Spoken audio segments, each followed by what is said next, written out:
You know, there are moments in history where the arrogance of power meets the brick wall of reality.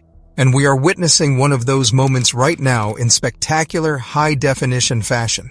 Donald Trump, a man who built his brand on the art of the deal and the promise of ending endless wars, has just launched what is rapidly becoming the most catastrophic foreign policy blunder of the 21st century. The headlines are screaming it. Trump's war plan has backfired in a way that is so complete, so humiliating, that it almost feels like a Shakespearean tragedy written for an audience that loves black comedy. Iran reportedly carried out a drone strike on America's Central Intelligence Agency's CIA station in Saudi Arabia.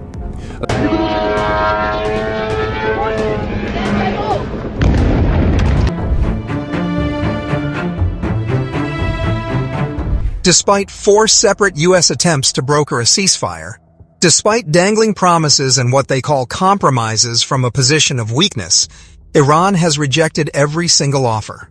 And not just rejected them. They've spat on them, mocked them, and then followed up by unleashing a new generation of missiles that have turned the U.S. military's prized assets in the Middle East into blazing infernos. We are not talking about a few stray drones here. We are talking about a coordinated, devastating campaign that has taken out the CIA's operational headquarters in Saudi Arabia, turned the heavily fortified U.S. embassy in the UAE into a crater, and scored direct hits on the Al Udeid air base in Qatar. That's the home of U.S. Central Command, the nerve center for the entire region. And while the Pentagon is trying to spin this as manageable, the reality on the ground is that Iran has pivoted to a total, prolonged war posture. The martyrdom of Ayatollah Ali Khamenei, which Trump and Netanyahu celebrated as a knockout blow, has done the exact opposite of what they predicted. Instead of a regime that collapses, we are seeing a regime that has been reborn in fire, unified in a way it hasn't been in decades, and hell-bent on a war of attrition that the United States simply does not have the stomach for. Before we dive into the nitty-gritty of how Trump got played like a fiddle by Netanyahu, how his own generals are turning against him, and why Tel Aviv is now unrecognizable under a hail of fire, I need you to do something. If you are tired of the mainstream media spinning this disaster as anything other than what it is, a catastrophic failure of American imperialism, then hit that like button. Share this video far and wide, and if you haven't already, smash that subscribe button right now. Stick around, because what I am about to lay out for you will explain exactly why Iran is not coming to the table, and why Donald Trump is currently trapped in a nightmare of his own making. Let's rewind just a few days. The plan, in Trump's mind, was simple. He looked at the map. He looked at Israel, and he thought he could replicate the maximum pressure campaign that had worked in other contexts. He genuinely believed that by taking out key leadership figures, starting with the beloved figure of Khamenei, the Iranian people would rise up. He sat there at Mar-a-Lago, putting on that ridiculous white hat, and told the world that the Iranian military should lay down their arms and the citizens should take over their government. He thought it would be a repeat of the protests, that the streets would fill with people thanking America. But Trump, in his infinite lack of wisdom, forgot one crucial detail. Iranians hate foreign intervention more than they hate any domestic policy. When you bomb a country, when you kill a revered 86-year-old cleric, you don't spark a revolution against the government. You spark a revolution for the government. And that is exactly what happened. Now, the U.S. is facing a unified Iran that has activated what is known as the Khamenei Survival Plan. This wasn't just a contingency. It was a detailed, multi-layered strategy for this exact moment. Ali Larijani, the powerful national security chief who is effectively running the war effort, went on X, formerly Twitter, and dropped a truth bomb that should have sent chills down every spine in the White House. He stated, quote, "Iran, unlike the United States, has prepared itself for a long war." He wasn't bluffing. The mockery from Tehran is relentless. Larijani, in a series of more blistering posts, has been ridiculing the foolery of both Trump and Netanyahu. He has stated unequivocally that Iran will not accept any ceasefire, not now, not ever, until the objectives of justice for Palestine are fully realized. He is calling out the Western hypocrisy, reminding the world of the thousands of children killed in Gaza while the US and Europe stood by clapping. He is framing this not as a war between nations, but as a reckoning between the oppressor and the oppressed. And in that framing, Iran holds all the moral high ground, and they are using it to fuel a war effort that is growing stronger by the hour. They have declared a full-fledged war, not just a military operation. The difference is crucial. A military operation has an exit strategy. A full-fledged war, especially one framed as existential, has only one outcome: victory or martyrdom.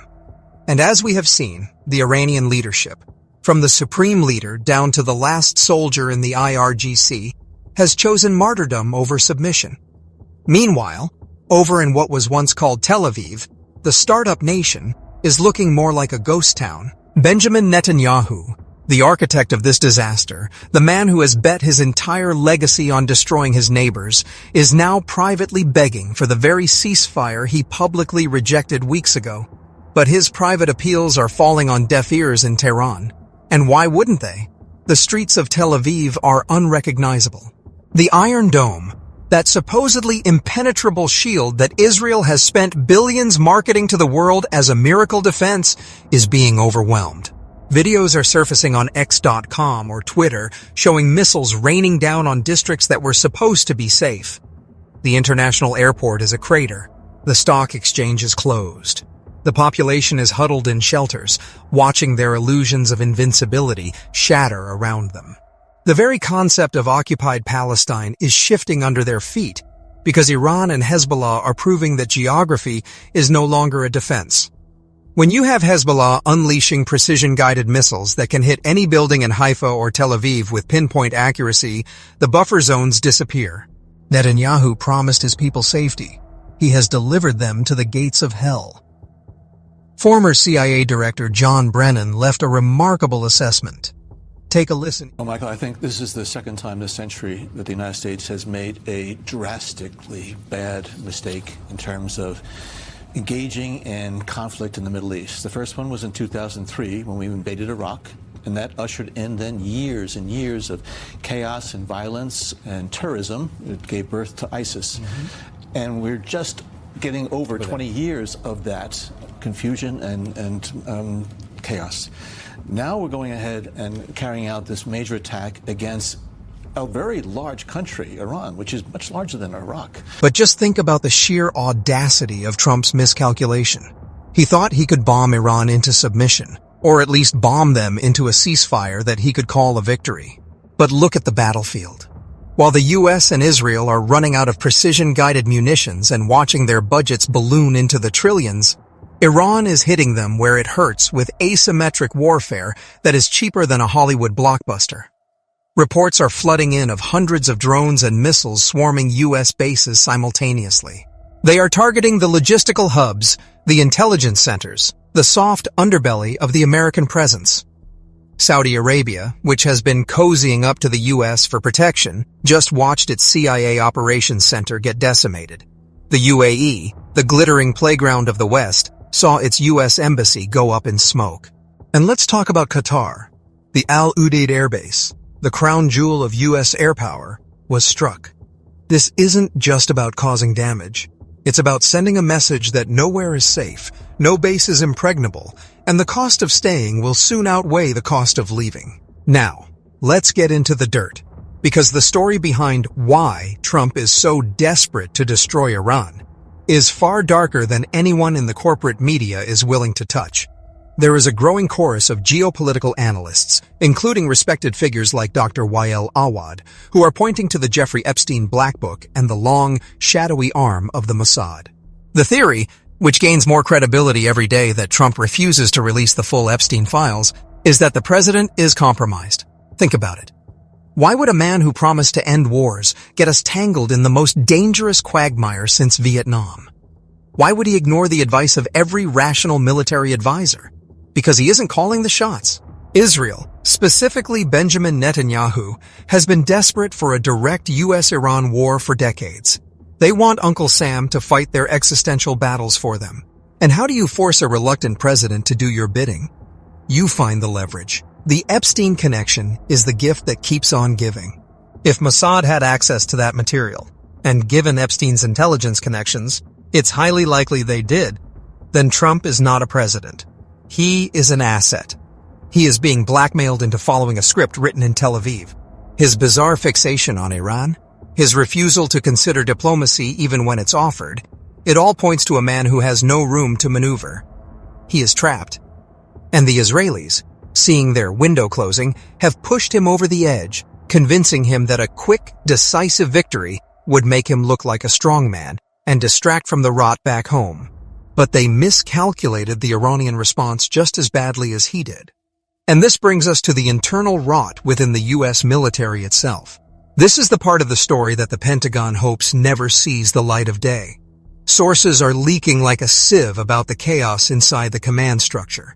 We have reports that Air Force General Dan Kane, the chairman of the Joint Chiefs, warned Trump personally that the U.S. is running out of air defense missiles and that casualty numbers would skyrocket. There are whispers that Vice President J.D. Vance, the supposed isolationist, was cautioning against this folly from the start. But it gets worse.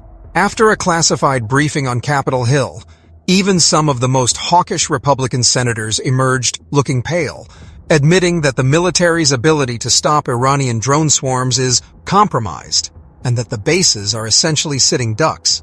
We are now seeing reports, unconfirmed but persistent, of active duty personnel and veterans groups refusing orders, with some going so far as to draft letters calling for the overthrow of a commander-in-chief they see as leading them into a meat grinder for the benefit of a foreign power. I have a message for the American people. Last December, I encouraged you to give this new administration a chance. Time is up. Our government is compromised. Tyrants get promoted and patriots get punished. I am very concerned that we are on the brink of losing our constitutional republic to tyranny. We came extremely close during COVID, and it seems to me like everyone has already forgotten that it even happened. There has been no rectification and absolutely no accountability. The only way that I see we the people taking back our country is a ground-up revolution. We must abandon the America First movement as well as both political parties. I am calling for the God First, Liberty Second movement to be born in the United States of America. This will take at least 8 to 12 years to accomplish. We must first take municipal seats, then county seats, then state seats, and then we will take back our federal government. So, here we are. Donald Trump, the man who promised to drain the swamp, is drowning in it. He is fighting a war he cannot win, against an enemy he cannot intimidate, for a master in Tel Aviv who is watching his own nation burn. The fourth ceasefire offer was not just rejected, it was thrown back in his face as an insult. The forever war he promised to end has just begun, and it has a new name. It is a war of attrition, a war of drones, a war where the cost of a U.S. missile defense battery is millions, and the cost of an Iranian swarm drone is a few $1,000s. The math is simple, and the math says America loses. The bases are burning, the allies are fleeing, the generals are muttering, and the public is waking up to the reality that they have been led into a slaughterhouse by a man who was too busy covering up his ties to a dead pedophile to see the trap he was walking into. This is the reality check, and it is brutal.